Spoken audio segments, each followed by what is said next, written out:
cross. They both had a profound sense of responsibility. My poor father's health was wretched during his brief career. Nobody outside the circle knows just how he screwed himself up to things. My people expect it, he used to say of this tiresome duty or that. Most of the things they made him do were silly. It was part of a bad tradition. But there was nothing silly in the way he set about them. The spirit of kingship is a fine thing, Firmin. I feel it in my bones. I do not know what I might not be if I were not a king. I could die for my people, Firmin, and you couldn't. No, don't say you could die for me, because I know better. Don't think I forget my kingship, Firmin. Don't imagine that. I am a king, a kingly king, by right divine. The fact that I am also a chattering young man makes not the slightest difference to that. But the proper textbook for kings, Firmin, is none of the court memoirs and Welt politic books you would have had me read. It is the old Fraser's Golden Bough. Have you read that, Firmin? Firmin had. Those were the authentic kings. In the end they were cut up and a bit given to everybody. They sprinkled the nations with kingship. Firmin turned himself round and faced his royal master. "What do you intend to do, sir?" he asked. "If you will not listen to me, what do you propose to do this afternoon?" The king flicked crumbs from his coat. "Manifestly war has to stop forever, Firmin. Manifestly this can only be done by putting all the world under one government. Our crowns and flags are in the way. Manifestly they must go." "Yes, sir," interrupted Firmin. "But what government? I don't see what government you get by a universal abdication." "Well," said the king, with his hands about his knees, "we shall be the government." "The conference?" exclaimed Firmin. "Who else?" asked the king simply. "It's perfectly simple," he added to Firmin's tremendous silence. "But," cried Firmin, "you must have sanctions. Will there be no form of election, for example?" "Why should there be?" asked the king, with intelligent curiosity. "The consent of the governed." "Firmin, we are just going to lay down our differences and take over government, without any election at all, without any sanction. The governed will show their consent by silence. If any effective opposition arises, we shall ask it to come in and help. The true sanction of kingship is the grip upon the scepter. We aren't going to worry people to vote for us. I'm certain the mass of men does not want to be bothered with such things. We'll contrive a way for anyone interested to join in. That's quite enough in the way of democracy. Perhaps later, when things don't matter, we shall govern all right, Firmin. Government only becomes difficult when the lawyers get hold of it, and since these troubles began the lawyers are shy. Indeed, come to think of it, I wonder where all the lawyers are. Where are they? A lot, of course, were bagged, some of the worst ones, when they blew up my legislature. You never knew the late Lord Chancellor. Necessities bury rights, and create them.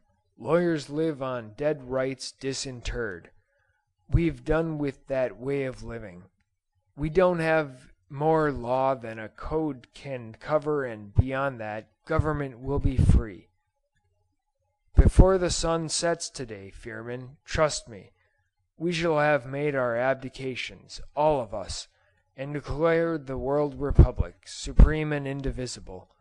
I wonder what my august grandmother would have made of it, all my rights, and then we shall go on governing. What else is there to do? All over the world we shall declare that there is no longer mine or thine, but ours. China, the United States, 2/3 of Europe, will certainly fall in and obey. They will have to do so. What else can they do? Their official rulers are here with us.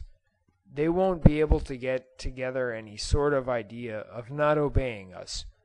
Then we shall declare that every sort of property is held in trust for the Republic." "But, sir," cried Firmin, suddenly enlightened, "has this been arranged already?" "My dear Firmin, do you think we have come here, all of us, to talk at large? The talking has been done for half a century, talking and writing. We are here to set the new thing, the simple, obvious, necessary thing going." He stood up. Firmin, forgetting the habits of a score of years, remained seated. "Well," he said at last, "and I have known nothing." The king smiled cheerfully. He liked these walks with Firmin.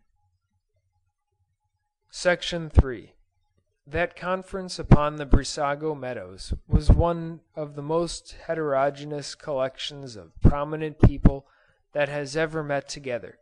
Principalities and powers, stripped and shadowed until all their pride and mystery were gone, met in a marvelous new humility. Here were kings and emperors whose capitals were lakes of flaming destruction, statesmen whose countries had become chaos, scared politicians and financial potentates. Here were leaders of thought and learned investigators dragged reluctantly to the control of affairs. Altogether there were 93 of them, Leblanc's conception of the head men of the world. They had all come to the realization of the simple truths that the indefatigable Leblanc had hammered into them, and, drawing his resources from the King of Italy, he had provisioned his conference with a generous simplicity quite in accordance with the rest of his character, and so at last was able to make his astonishing and entirely rational appeal. He had appointed King Egbert the President.